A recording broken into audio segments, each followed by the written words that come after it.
ജമ്മു കാശ്മീരിലെ നൌഷേരയിൽ നിയന്ത്രണ രേഖയ്ക്ക് സമീപം കുഴിബോംബ് സ്ഫോടനത്തിൽ ജവാന് വീരമൃത്യു. 2 ജവാന്മാർക്ക് പരിക്കുണ്ട്.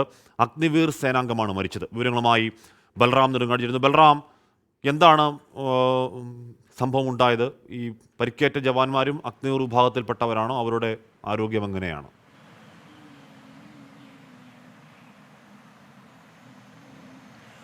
ഹഷ്മി, ഇന്ന് രാവിലെ ഈ നൌഷേര രജോരി സെക്ടറിലെ നൌഷേരയിൽ നിയന്ത്രണ രേഖയ്ക്ക് സമീപം പട്രോളിംഗ് നടത്തുകയായിരുന്ന സംഘമാണ് ഇത്തരത്തിൽ അപകടത്തിൽപ്പെട്ടത്. ഇവർ പട്രോളിംഗ് നടത്തുന്നതിനിടെ അബദ്ധത്തിൽ കുഴിബോംബിൽ ചവിട്ടി ഈ കുഴിബോംബ് പൊട്ടിത്തെറിക്കുകയായിരുന്നു എന്നാണ് പ്രാഥമികമായി ലഭിക്കുന്ന വിവരം. 17ാം സിഖ് ലൈറ്റ് ബറ്റാലിയനിലുള്ള സംഘത്തിനാണ് ഈ മേഖലയിലെ പട്രോളിംഗ് ചുമതല ഉണ്ടായിരുന്നത്. ഈ സ്ഫോടനത്തിൽ ഒരു ജവാൻ വീരമൃത്യു വരിച്ചിരിക്കുന്നു. ഇക്കാര്യം പോലീസ് സ്ഥിരീകരിക്കുന്നുണ്ട്.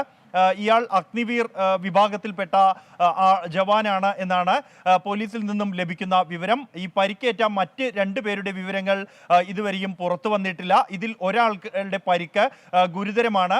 ഇയാളെ ഉടൻ തന്നെ, ഈ സംഭവമുണ്ടായ ഉടൻ തന്നെ ആശുപത്രിയിലേക്ക് എയർലിഫ്റ്റ് ചെയ്തിരിക്കുകയാണ് എന്നും സ്ഥിരീകരണമുണ്ട്.